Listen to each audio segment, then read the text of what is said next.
που υπογράφεται εκ μέρους της Γαλλίας από τον κύριο Μπέζεμαν Χαντάντ, υφυπουργός Ευρωπαϊκών Θεμάτων, και από τον Υπουργό Εξωτερικών εκ μέρους της Κύπρου, κύριος Κωνσταντίνος Κόμπος.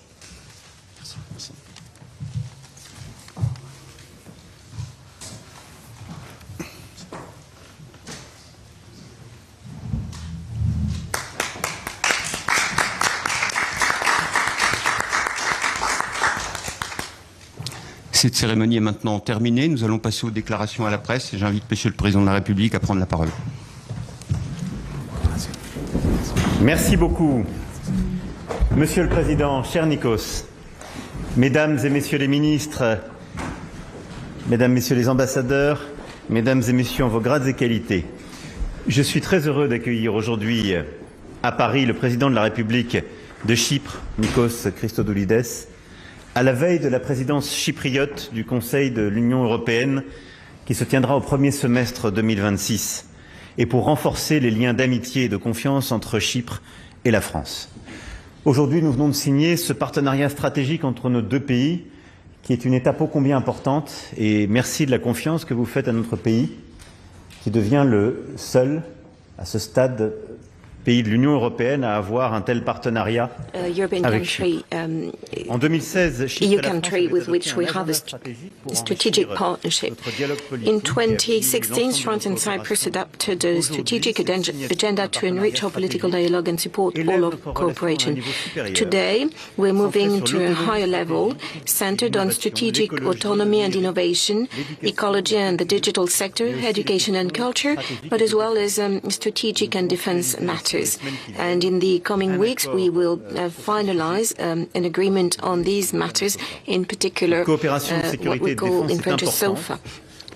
Our security and defense cooperation is important for France's engagement in the Middle East, and our military vessels make about 20 stops in Cyprus each year.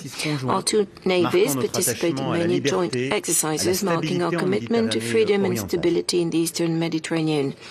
And Mr. President, I would like to thank you for the support that France has been able to receive for the operations of evacuating our nationals in the Middle East through Cypriot territory, as was the case last June.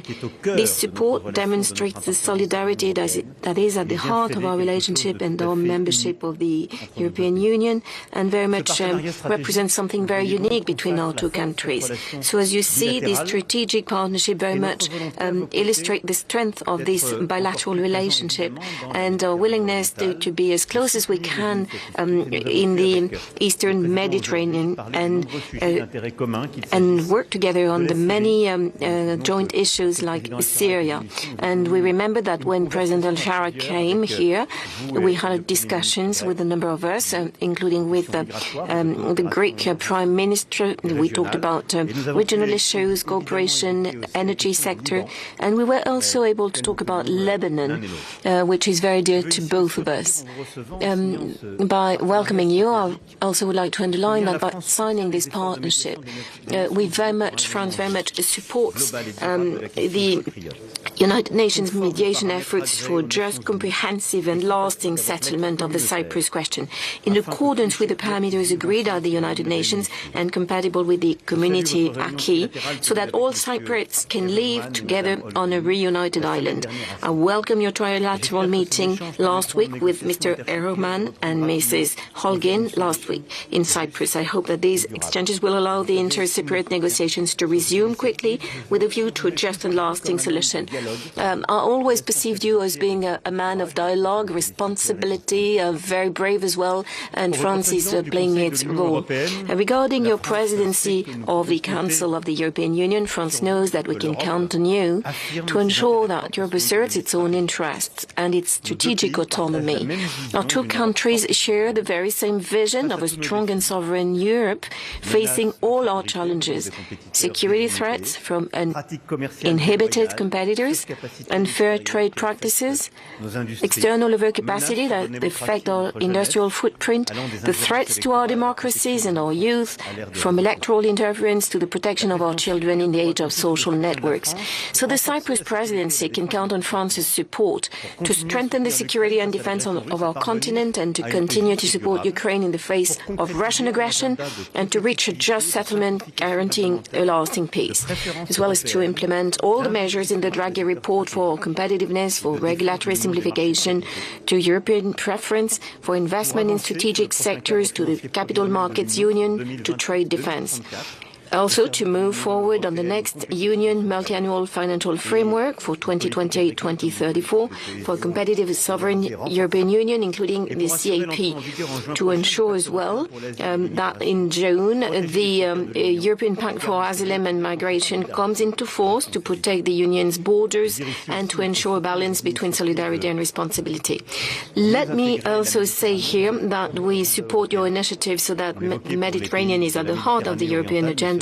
We talked about the Eastern Mediterranean, but it applies to all its shores. And let me express our full support to all these initiatives. Mr. President, dear Nikos, you know that on the eve of this presidency, France will stand by you. We will support your initiatives. We will act together with you. So a warm welcome for coming to Paris this morning. It is an honor, and thank you for the trust you expressed in signing this partnership. And once again, you will enjoy all of our support for a successful presidency. Thank you very much. Mr. President, dear Emmanuel, ladies and gentlemen, I'm exceptionally pleased to be in Paris today at the final stop of my tour of European capitals ahead of Cyprus presidency of the Council of the European Union in just 16 days. And my presence here in Paris is no coincidence. France is a long-standing, trusted, close partner, both bilaterally and within the European Union. And our two countries are bound by shared values and interests, a common strategic outlook, and a joint vision for our common European family. I would like to thank the President and his team for the excellent discussion, both on the bilateral front as well as on our shared European priorities, our continued support to Ukraine and its defense, its territorial integrity, sovereignty and independence, as well as on issues of competitiveness, the next MFF, security and defense, and bolstering the social cohesion of our Union. We also discussed today regional developments in the Eastern Mediterranean, the greater Middle East, Cyprus' immediate neighborhood, a region of challenge, but also of immense opportunity for Europe, where development impacts us significantly, and where we have no choice but to engage more as a European Union, as strategic players. These are areas where Cyprus and France will continue working closely together and coordinate during the Cyprus presidency. Today is also a historic day for our bilateral relations.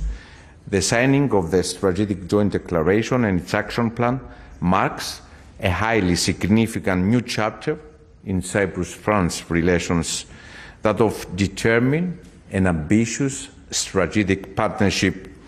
With the Strategic Joint Declaration, we declare our determination to elevate our bilateral cooperation to a new level, with renewed shared ambition, responding to the challenges of today's increasingly complex global context, in which bilateral and international cooperation has become more essential than ever, and through a structured and results-oriented mechanism focusing on key areas such as energy, defense and security, education, culture and innovation.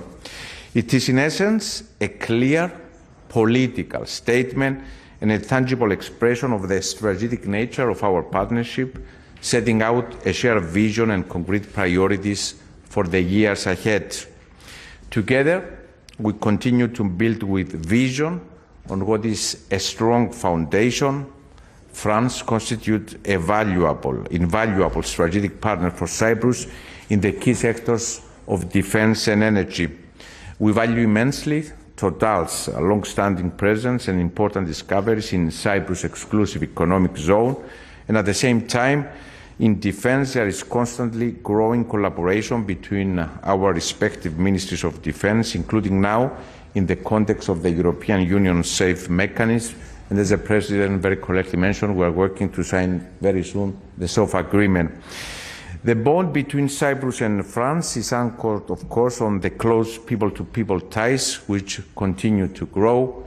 Education and culture remain central pillars of our cooperation, reflected also by the presence of the French Cypriot schools of Nicosia and Limassol. I'm also thankful for France's concrete support in our efforts to become full member of the Schengen area in 2026, including the signing of a letter of intent to this end by our ministers today. Finally, I want to thank President Macron for France's long-standing principled position on the Cyprus problem. I took the opportunity today to inform the President on our latest efforts to resume negotiations for a comprehensive settlement in line always with the relevant UN Security Council resolutions and EU legislation, values and principles. We also discussed the very important role France plays as the only EU member state that is also a permanent member of the UN Security Council. Dear friends, it is my firm conviction that the European Union, in supporting this UN-led process, has the tools for a mutually beneficial situation for all parties, including Turkey, so long as Ankara abides by the agreed framework set out by the UN resolutions and, of course, the European Union decisions.